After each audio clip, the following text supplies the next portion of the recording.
Hi folks, Colin here, welcome back to the channel, good to see you. We're going to talk about rock and roll again today as always. So we're going to look at the CAGED system. Now, I've seen a lot of videos about the CAGED system and some of them are very confusing, it has to be said. So I'm hoping that this one's going to sort you out if you've been struggling with this. Very useful. Don't believe people who say the CAGED system doesn't help you, because it really is kind of everything about. It's basically a structure which ties all the bits of guitar knowledge that you know together and helps you to kind of navigate the neck of the fretboard very well. So yeah, definitely worth watching this video. It'll take about 10 minutes, won't take long. I'm going to show you how to use it, how it works, and just some ideas for actually applying it in terms of musical ideas, licks that you can use. Once you get them, then you can just keep sort of moving around the fretboard, changing chords and applying the same thing in different chords. That's what it's all about. It's actually taking stuff that you know and applying it in different situations. It's a system and it's really handy. So anyway, so you may have seen the idea of basically the CAGED system. It's called the CAGED system because there's 5 chords on the guitar that are the basic major chords. So you've got a C chord, you've got the A chord, you've got the G chord, you've got the E chord, and you've got the D chord. Now, people tend to think of the chord as being just the shape, but the chord will change. The shape will stay the same if you move it up the neck as a bar chord, but the chord will change. So we talk about things like the A shape, the C shape, so on, but you're not playing a C chord if you're playing further up the fretboard. So for example, if I'm playing a C chord here, I'm up on the 2nd fret, so it's actually gone up 2 tones. So if it's here to be a C sharp, now it's a D. Same with an A. If I move that up to the 5th fret, and I put my first finger on as a bar, it's an A shape, but it's a C chord. So I hope that is kind of like helpful, because people get kind of confused about this.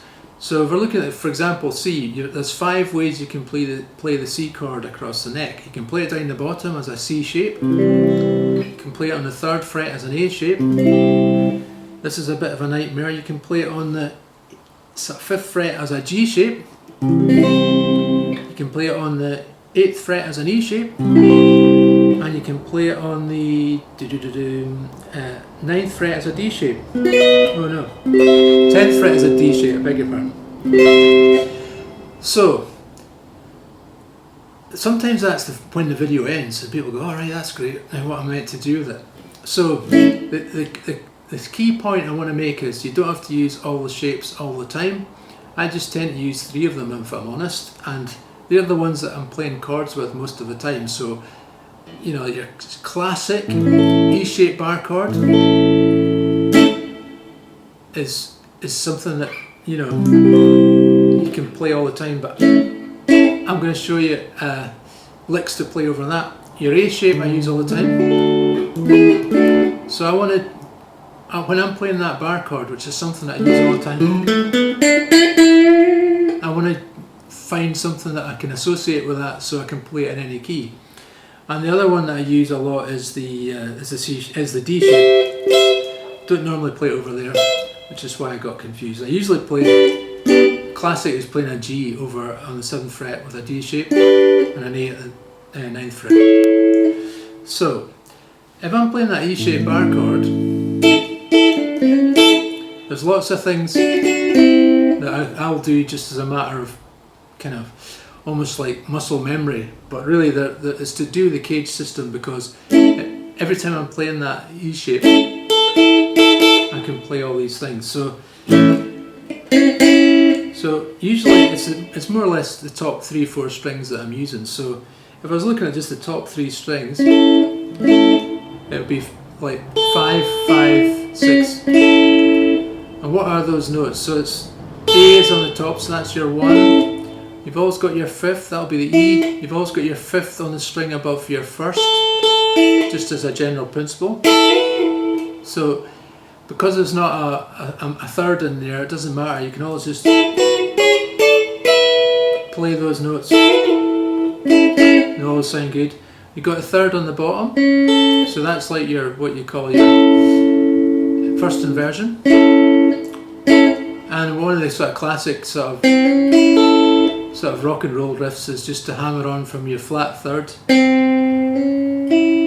your major third, and then play the top as a kind of arpeggio.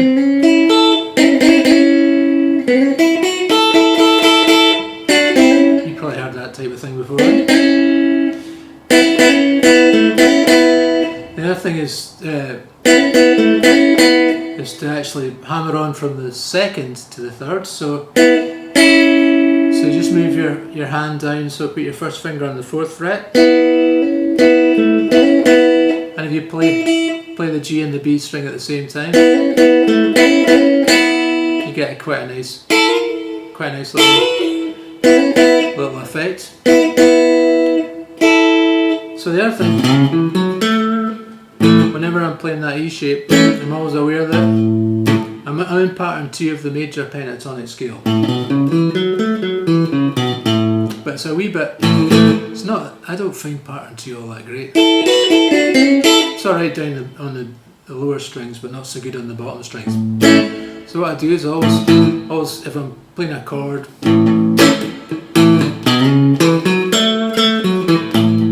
might just put in a little riff like that. And when all I'm doing is I'm just going up to pattern 3, so pattern 3 is quite friendly on the bottom 3 strings,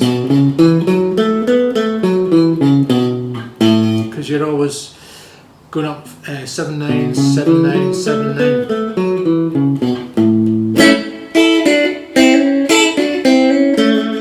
So that's quite useful. So the other thing, whenever I'm in that pattern E shape, shall we say, I'm always aware that I've got the triads sort of at my fingertips. So that's my major triad in first inversion, the one we looked at before, which is 5 5 6. Now above that is my A minor triad, so that would be 7 7 7. Sorry, B minor, beg your pardon. So that's A major, B minor, C sharp minor would be all in a line, and then back to your major triad.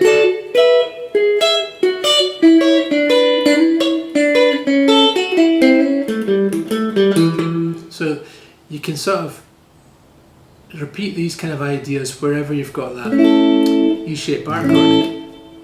So I could play it down here.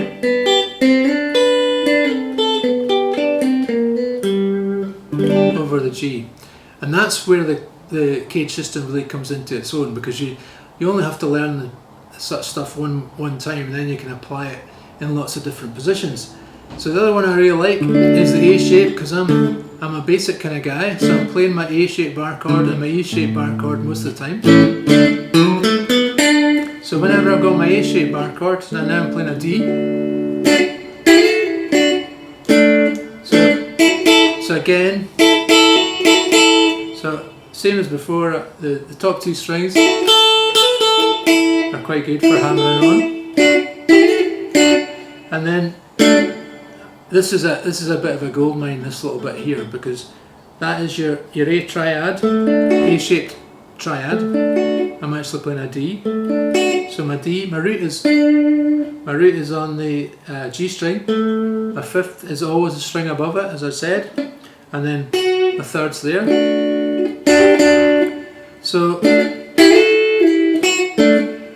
So it's good, you can play little scales. So that's my 1, and then my 2 would be a minor triad. So I sometimes play like the B and the G string.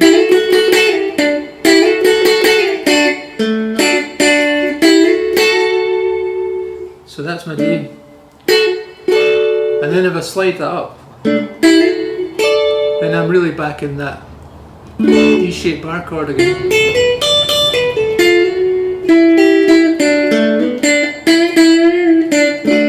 And the other thing about the A shape is, similar to what we did with the E shape. We slide that up. So instead of being in pattern 3, I'm in pattern 1 of the major pentatonic scale of D. So whenever you've got that A shape bar chord, if you slide up with your ring finger, so here I'm going from 7 to 9 with my ring finger on the A, then I'm in pattern 1. Really handy. Okay, so that's the E and the A shape. The only other one I really use is the A shape. So I was playing it. It's playing an A bar chord. If I'm playing a D shape up at the 9th fret, that is that's an A as well. Now that's me in pattern 4 of the pentatonic scale. So if I was playing an E shape down here, that's actually is an E chord. So that's a D. So a D shape at the 4th fret is an E.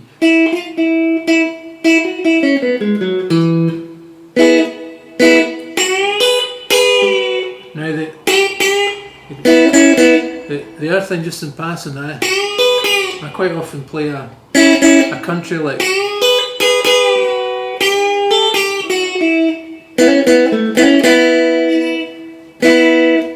Over a D, which, so if you want to get into country music, the thing you've got to do is you've just got to bend the second note of the scale up to the major third. So that's my first there, a little D shape, roots on the B string,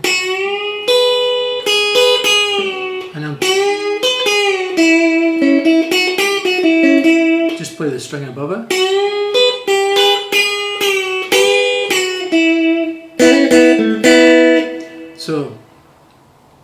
So these are the ideas. So the main thing is just to be aware of what you find is I can be playing a A chord, then I can just move it up to that D shape, or I can go down to the A shape down here. Sorry, that was an A. That's an A chord. I'm getting confused. But anyway, so the idea is all these little parts of the neck have their own kind of unique kind of tricks that you can just focus in on. And